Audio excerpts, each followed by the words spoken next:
They laughed when a dying billionaire with only 3 months to live adopted 5 homeless boys from the streets. But they had no idea within weeks he'd be fighting corporate betrayal, a brutal kidnapping, and a race against time to save not just his life, but the only family he had left. Stay with me because what happens next will leave you in tears, and it will change how you see the meaning of family. Forever. Dear friend, what you're about to experience is not just a story, it's a deeply human journey about loss, resilience, and the quiet, unexpected ways love finds us when we need it most. If this is your first time here, I invite you to drop a comment and tell us where you're watching from. We love hearing your voice. And if you're someone who believes in second chances and the hidden strength of ordinary people, and in stories that stay with you long after they end, consider subscribing and tapping the bell icon. We share moments that matter. Thank you for being part of this one. Now let's begin. The headline, blazed across screens in bold letters, met with jeers and disbelief. Another publicity stunt, some scoffed. He's lost it, others said. Few paused to wonder why. The man at the center of the storm was Nathaniel Barrett, a reclusive tech billionaire who had amassed a fortune of $15.4 billion yet had no one to share it with. No wife, no children. His Manhattan penthouse was filled with priceless art, but empty of life. His calendar overflowed with meetings, yet his heart had grown hollow with years of regret. That hollowness was cracked wide open one cold November afternoon. It began not with a boardroom coup, but with a simple manila envelope. Inside, a terminal diagnosis. Stage 4, pancreatic cancer. 3 months to live, said the doctors. Their words rang in Nathaniel's ears louder than the honking cabs below his 57th floor window. What do you do when the clock is ticking? Most would travel by yachts or host final galas. Nathaniel did none of these. Instead, he found himself wandering New York's Lower East Side, driven by an ache he couldn't name. That's where he first saw them, 5 boys huddled together in an abandoned subway station, trying to stay warm beneath layers of torn clothing. They weren't brothers by blood, but by survival. Eli the eldest at 15, fierce and protective. Noah and Micah, identical twins with sharp eyes and nimbler fingers. Raphael 11, an artist who drew hope into tattered notebooks. And Liam the youngest, barely 7, with eyes too old for his tiny frame. Nathaniel watched them from the shadows. He saw how Eli rationed stale bread among the group, taking the smallest portion himself. How Noah and Micah kept watch in shifts through the night. How Raphael soothed Liam's nightmares with whispered stories of better days. That night, something inside Nathaniel shifted. For years, he'd built walls, now they crumbled. In those boys, he saw himself a child abandoned by a father, scraping through life with no one to trust. The next day, to the horror of his high-powered legal team, Nathaniel marched into court and filed for emergency foster custody. "You're insane," his lawyer hissed. "You don't know these kids. You're dying. The media will eat you alive." Nathaniel smiled for the first time in weeks. "Then let them laugh," he said softly. "I've spent my whole life building an empire. If I have 3 months left, I'd rather build a family." The tabloids were merciless. Dying billionaire's final folly headlined the New York Herald. Anonymous sources claimed he was mentally unstable. Twitter teemed with cruel jokes. But the boys were different. On the first night in Nathaniel's penthouse, they refused to sleep in separate rooms. "We stay together," Eli declared. Liam clung to Raphael's side, trembling. At dawn, Nathaniel found them all curled together on the living room floor, a tangle of limbs and dreams. He stood watching, throat tight. He hadn't cried since his mother's funeral at age 10. But in that moment, the dam broke. He knelt beside Liam, pulling a blanket over the small boy's shoulders. "You're safe now," he whispered. all of you. I promise." Promises had been broken so often in their lives that the words hung fragile in the air. But Nathaniel meant them with every fiber of his being. He had 3 months to turn promises into truth. In the days that followed, the penthouse transformed. Where once there were silent hallways, now came bursts of laughter and the thud of running feet. Priceless Ming vases were hastily packed away after a near disaster involving a soccer ball. The staff adjusted awkwardly, unused to cooking mac and cheese instead of foie gras. Nathaniel relished every moment, even the chaos. "This," he told Eli one night watching the twins build a pillow fort, "this is more joy than I've known in years." But the world was not so easily convinced. Detractors sharpened their knives. Old business rivals whispered about lawsuits. Worse, a hidden enemy from Nathaniel's past was about to emerge, one who would stop at nothing to claim the fortune now tied to 5 fragile young lives. And so, as Christmas lights twinkled across the city, a deeper storm gathered. Nathaniel, once a man resigned to die alone, now had something precious to fight for. And fight he would. What none of them knew was that the true test of their newfound family was about to begin, and it would demand far more than love alone. When news broke that Nathaniel Barrett had officially adopted 5 street boys, Eli, Noah, Micah, Raphael, and Liam, the world reacted with cruel skepticism. A dying man's vanity project pundits jeered on late-night television. "Another billionaire trying to buy a legacy," quipped one magazine editor. Even some within his own boardroom whispered about contesting his fitness to serve as CEO and worse as a father. Nathaniel tried to shield the boys from the worst of it, but some of the harsh words inevitably slipped through. One afternoon, as Raphael flipped through a discarded newspaper in the penthouse library, he read the headline aloud, "Billionaire's New Pets 5 Orphans, or 5 Pawns." He looked up at Nathaniel, confusion clouding his dark eyes. "Are we your pets, Mr. Barrett?" The rawness in his voice caught Nathaniel off guard. Kneeling, he met Raphael's gaze squarely. "No, son. You are my family. They can say what they want. But here," he pressed a gentle hand over the boy's chest, "here we know the truth." Still, the outside world's judgment seeped in. When Nathaniel tried to enroll the boys in one of Manhattan's top private schools, the board politely declined. "We're concerned about media attention. The boys may not adjust well to our academic standards." It was a thinly veiled rejection born of snobbery. Nathaniel fought back with resolve. He hired the best tutors money could buy, but more importantly, ones with heart. Soon the penthouse was filled with the scent of sharpened pencils, the rustle of books, and bursts of newfound curiosity. One crisp morning, Nathaniel stood outside the library door and listened unseen. Eli was coaching Liam through simple reading exercises. His voice patient, "Sound it out, buddy. You can do this." Liam's small voice wavered, then brightened as he read the word hope. Nathaniel's breath caught. A single word spoken by a boy who had once known only hunger and fear. It was in that moment he understood that hope, more than wealth or status, was the greatest gift he could give them. The boys, meanwhile, struggled with a different kind of hope, the fragile, unfamiliar kind that made their new life seem too good to trust. One evening, after a particularly difficult tutoring session, Noah snapped. "Why are we doing this? None of it will last. He's gonna die and we'll be back on the streets." His voice cracked under the weight of old wounds. Nathaniel, overhearing, didn't confront him right away. Instead, he waited until bedtime, then sat quietly beside Noah's bunk. "You're right to be afraid," he said softly. "I can't promise how long I'll be here.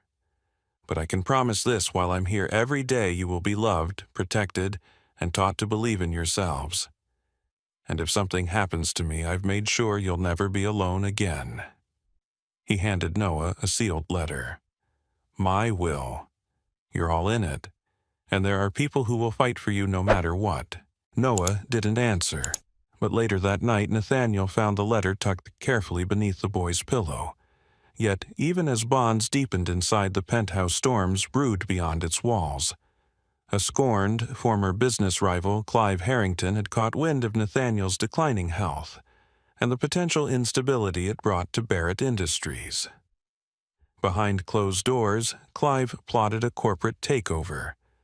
Publicly, he began leaking stories questioning Nathaniel's sanity. How can we trust a CEO making life-altering decisions while terminally ill? The first board meeting after the adoption was a battlefield. Nathaniel, gaunt but defiant, entered the oak-paneled room, flanked not by lawyers but by Eli, who had begged to come. When Clive sneered, "So this is one of your strays," Eli shot back. "Better a stray than a snake." The room fell silent. Nathaniel placed a hand on Eli's shoulder. "My son speaks for me today, and for the record, I'm fully capable of leading this company. But if you wish to challenge that he opened his medical file laying out the brutal facts of his treatment and prognosis, then let's do it in court." Clive blinked. The gambit worked. No one dared call a vote. But the stress took its toll. That night, Nathaniel collapsed. The boys found him barely conscious in his study, feverish and pale. "He's burning up," Raphael cried. Paramedics were summoned. As they wheeled Nathaniel out, Liam clung to his hand.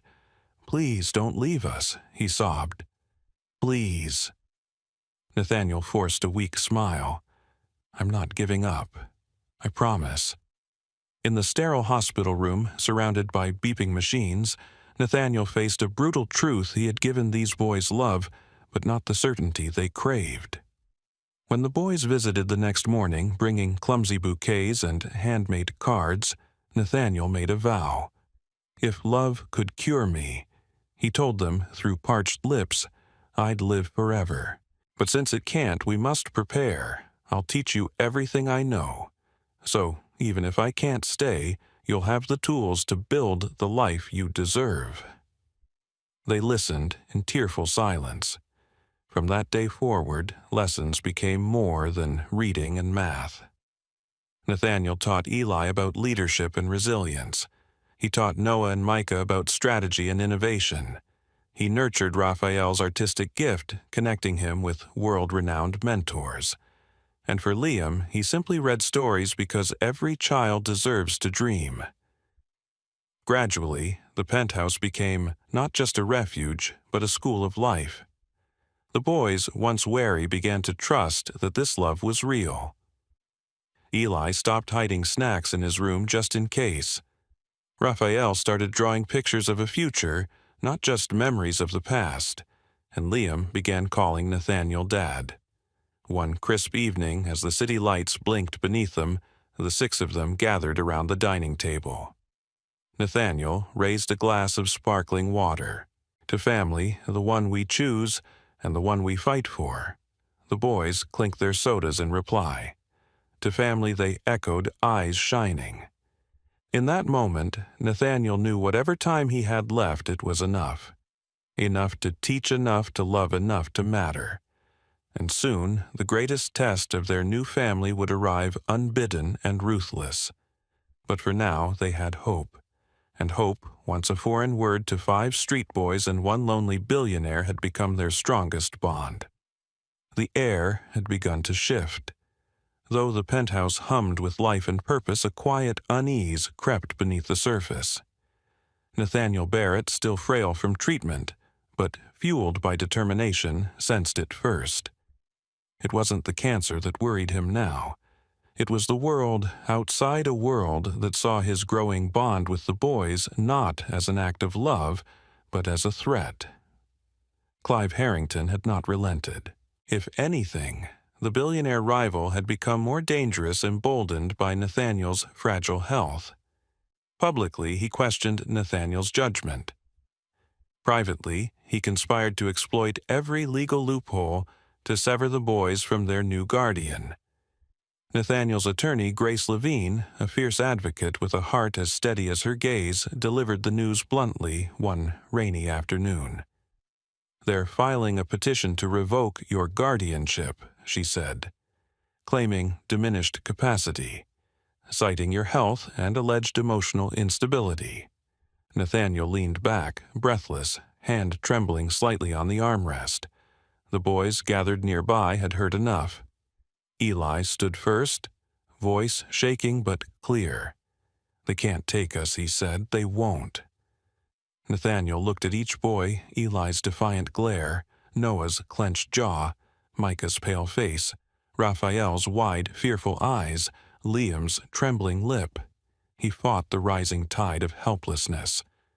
"We'll fight this," he said, forcing strength into his voice. "Together." But Clive wasn't waiting for legal channels alone. The betrayal came from within. Late one evening, while Nathaniel was meeting with Grace, the penthouse's live-in housekeeper, Marta, received a call. Her estranged brother, drowning in debt, had been approached by Clive's men.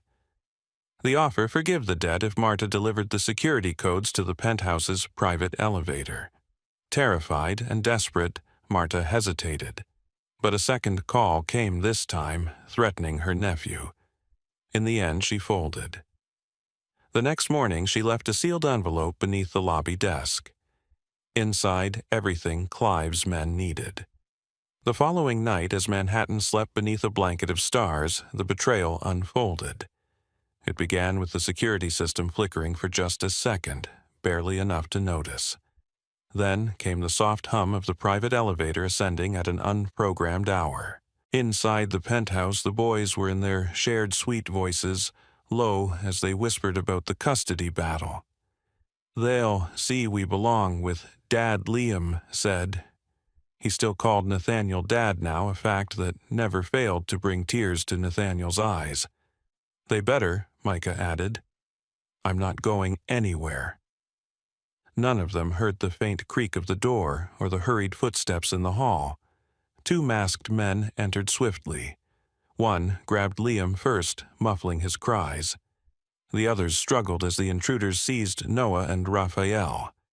Eli fought hardest teeth, bared fists flying. "Let them go," he screamed. But the men were fast practiced. Within moments, 3 of the boys had been dragged to the service elevator. Only Eli and Micah managed to escape racing toward Nathaniel's suite in a panic. The commotion woke Nathaniel instantly. Weak but resolute, he forced himself upright just as Eli burst in. They took them. Eli gasped. They took Noah, Raphael, and Liam. For a moment, the world tilted. Pain surged through Nathaniel's body, but adrenaline drowned it. "Micah," he rasped, "call Grace." "Eli, help me up. We're going after them." Within minutes, the penthouse was alive with alarm. Grace contacted the police, who arrived quickly, but Nathaniel didn't wait. With Eli and Micah beside him, he ordered the driver to head for the private docks, Clive's known haunt. It was a desperate move, but Nathaniel trusted his instincts. He had taught the boys to observe, to think ahead.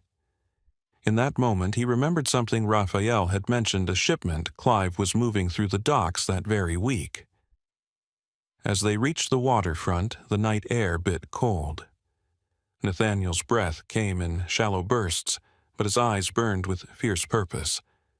They found the warehouse. Quiet. Too quiet. Inside, shadows moved. Voices. A child's muffled sob. Liam Eli whispered, eyes wild. Nathaniel nodded. "Stay behind me," he ordered. Drawing on reserves he didn't know he had, he entered the building. What followed unfolded like a fevered dream. Nathaniel confronted the kidnappers with a voice that cut through the darkness. "Take me instead," he demanded. "Let them go." The men hesitated. Then Clive appeared, smug, cruel. "Ah, Nathaniel," he drawled, "here to surrender. You're too late. The adoption will be overturned soon enough. I'm just ensuring your pets remember who's in charge." Nathaniel's fury surged. "You think this is power," he spat. using fear, using children. You'll answer for this." Even as he spoke, police sirens wailed in the distance. Grace had traced them here. Clive paled. In the chaos that followed, the kidnappers fled, but not before one shoved Liam to the ground. Nathaniel reached him first, gathering the sobbing child into his arms. Daddy Liam whimpered, "I was so scared." Nathaniel held him close, tears streaming unchecked. "You're safe now," he whispered. "I'll never let them hurt you again."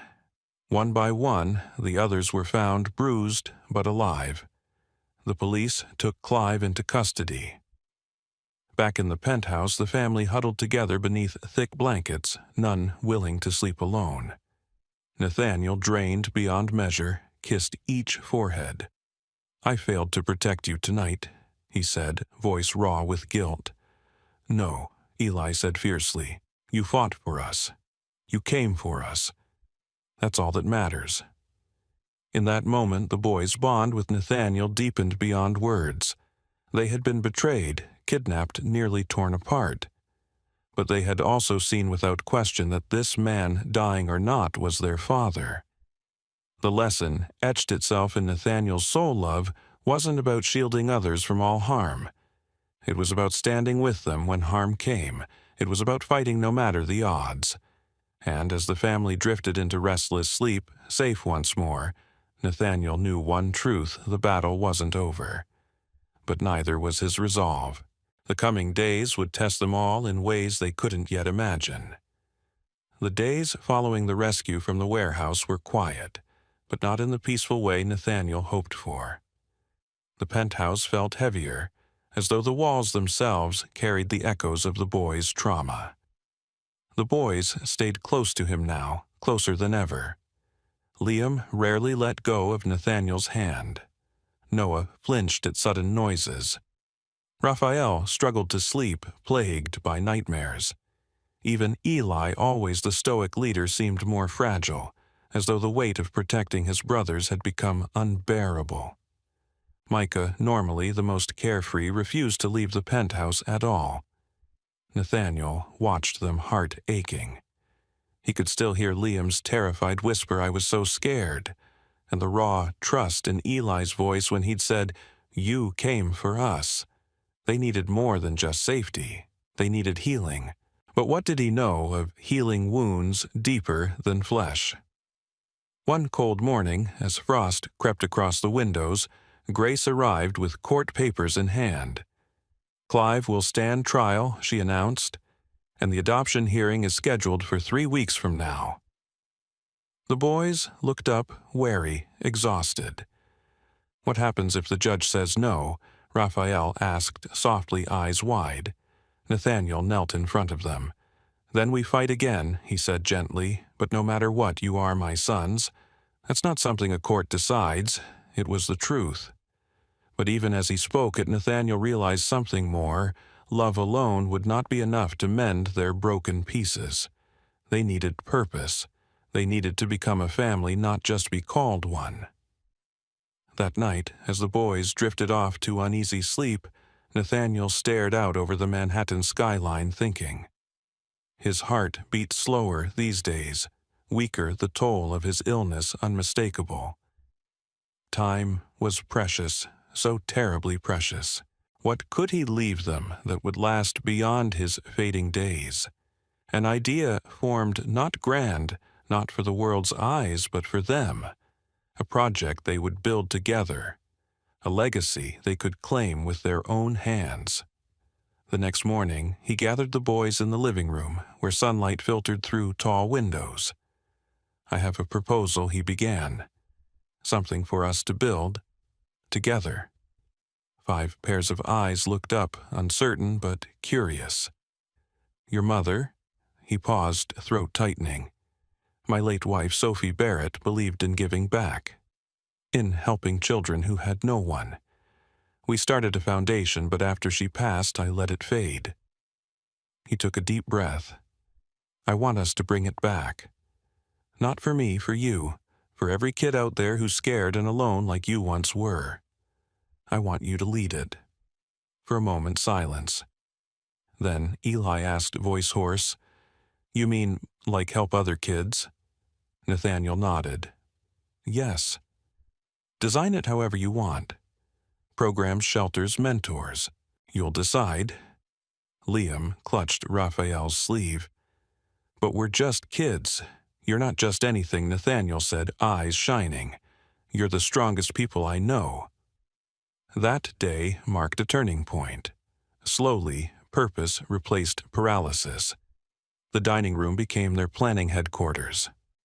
Blueprints and sticky notes soon covered every inch of the table. Noah dove into researching existing youth programs, his mind hungry for knowledge. Raphael, with his gift for words, began drafting a mission statement. Micah, braver with tasks than crowds focused on logistics, sketching floor plans and supply lists with careful hands. And Eli surprised them all. He began reaching out to contacts Nathaniel had long forgotten, former partners, charity leaders. His voice on the phone was calm, commanding beyond his years. Nathaniel watched them work, tears often blurring his vision. They weren't healing from the kidnapping alone. They were transforming. The fear in their eyes began to fade, replaced by a spark he hadn't seen since they first came into his life. One afternoon, as snow drifted past the windows, Liam tugged Nathaniel aside. "Dad," he whispered shyly, "can I help too?" Nathaniel lifted him onto his lap, voice warm. "You already are, just by being here." "No," Liam said earnestly. "I want to do something real." So they gave him the task of designing the Foundation's logo.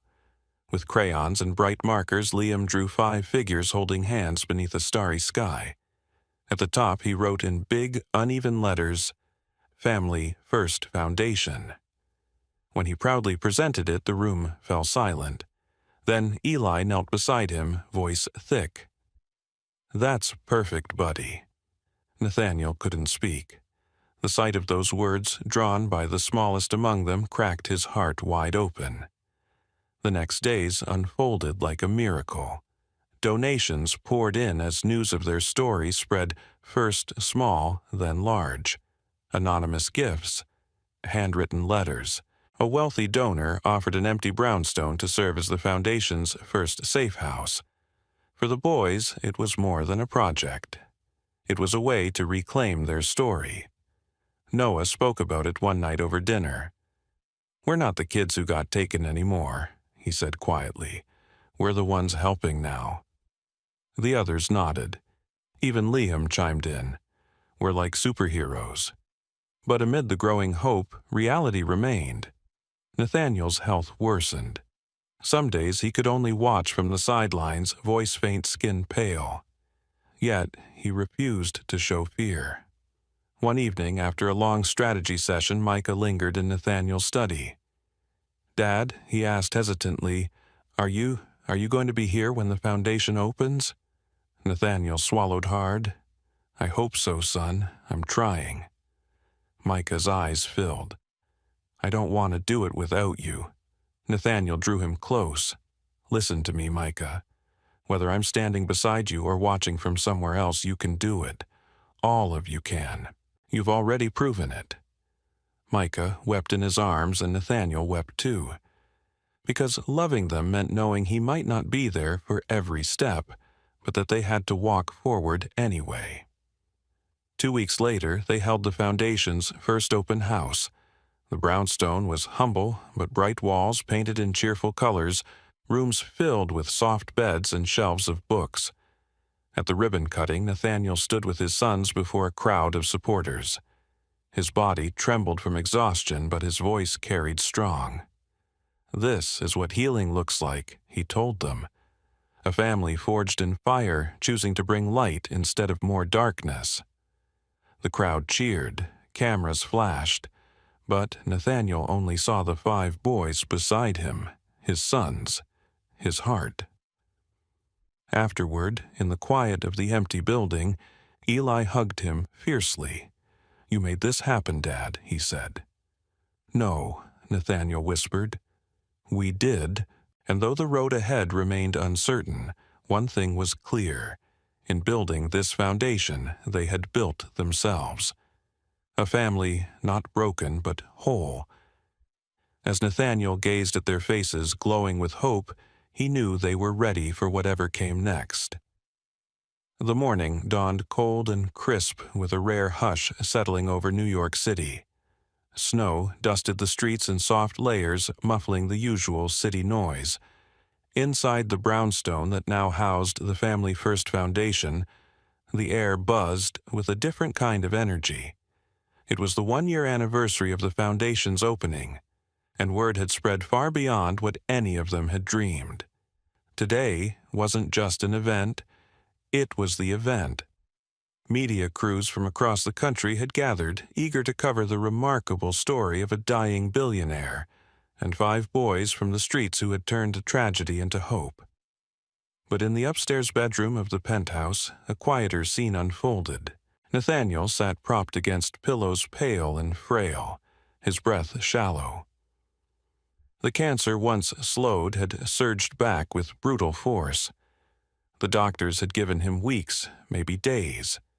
He had known this day would come, but knowing did not soften its blow. The boys moved through the room with quiet reverence. Liam clutched a well-worn stuffed lion. Raphael held a folder of prepared remarks, though his hands trembled. Noah sat by Nathaniel's side, holding his hand gently. Micah adjusted the soft-knit blanket across Nathaniel's legs, a task that had become routine. And Eli, strong-composed, Eli stood nearest the window, his shoulders set with quiet determination. Nathaniel gathered his strength. "You boys ready?" His voice was thin but warm. Eli turned his jaw tight. "Only if you'll be there with us." A faint smile touched Nathaniel's lips. "Always. In here." He pressed a trembling hand to his heart. They all leaned in as if drawn by gravity. It was Raphael who broke a first, tears spilling as he whispered, "I don't want to say goodbye." Nathaniel cupped his cheek gently. "No goodbyes, just see you later." The moment stretched tender and aching as though the world itself was holding its breath. Later that morning, the foundation's atrium overflowed with guests, supporters, city leaders, families whose lives had been touched by the work of 5 remarkable young men. The marble plaque dedicating the building gleamed beneath a banner that read, "Legacy of Love." At the appointed hour, the boys took the stage together. No adults spoke for them. This was their moment. Eli stepped forward, first voice steady, though his eyes glistened. "A year ago, we were 5 kids without a future. Then someone saw us not as problems to be fixed, but as people worth loving." He glanced toward the second-floor window where Nathaniel's silhouette could be faintly seen. The room grew, still the weight of the moment palpable. Noah continued. "He taught us that being a family isn't about blood. It's about who shows up, who stays when things get hard."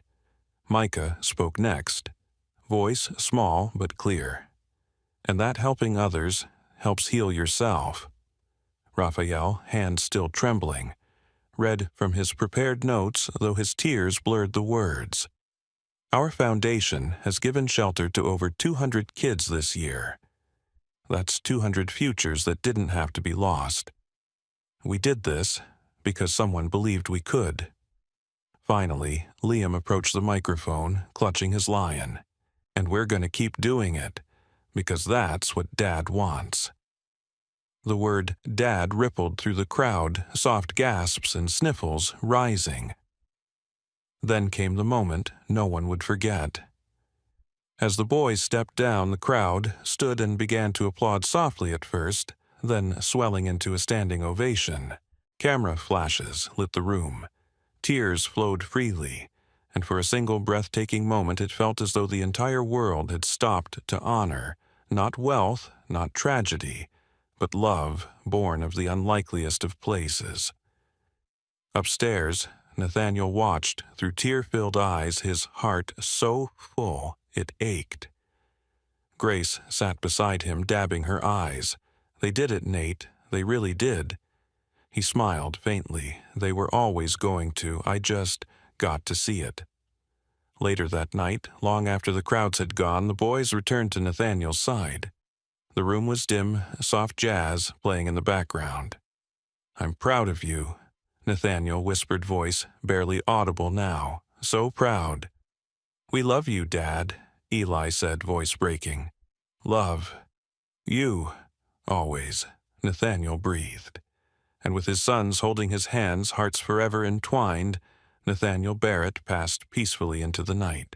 The world had stood still that day, and somewhere beyond it, a man who had once feared dying alone left this life surrounded by love, his legacy carried in the hearts of 5 extraordinary boys who would continue his work for years to come. Because sometimes the greatest riches are found not in what you leave behind, but in who you lift up along the way. As we close the chapter on Nathaniel Barrett's extraordinary journey, let's take a moment to reflect on what we've just witnessed, a story not of wealth or power, but of redemption, love, and the unexpected ways life grants us second chances. Nathaniel Barrett began as a man defined by his fortune, isolated at the pinnacle of success, yet hollow within. Given a grim diagnosis, only 3 months to live, he faced what many of us fear most, dying alone.